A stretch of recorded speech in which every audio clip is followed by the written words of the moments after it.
দর্শক, আরও একটি খুনের ঘটনা আমরা দেখছি যা আজকে 10 জানুয়ারি 2025 ফরিদপুরের কানাইপুর এলাকার ঝাউখোলা এলাকার বিল্লাল খানের পুত্র উবাইদুর খান তিনি কিন্তু আজ সন্ধ্যার পরে খুন হয়েছেন।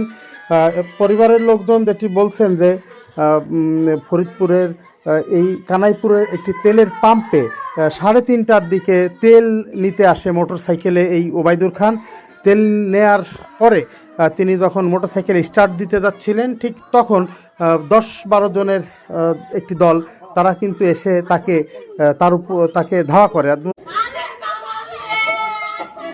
দর্শক, আরও একটি খুনের ঘটনা আমরা দেখছি যা আজকে 10 জানুয়ারি 2025 ফরিদপুরের কানাইপুর এলাকার ঝাউখোলা এলাকার বিল্লাল খানের পুত্র উবাইদুর খান তিনি কিন্তু আজ সন্ধ্যার পরে খুন হয়েছেন।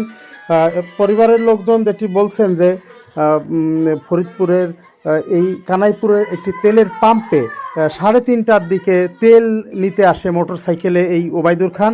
তেল নেয়ার পরে তিনি যখন মোটরসাইকেল স্টার্ট দিতে যাচ্ছিলেন, ঠিক তখন 10-12 জনের একটি দল তারা কিন্তু এসে তাকে ধাওয়া করে বেশ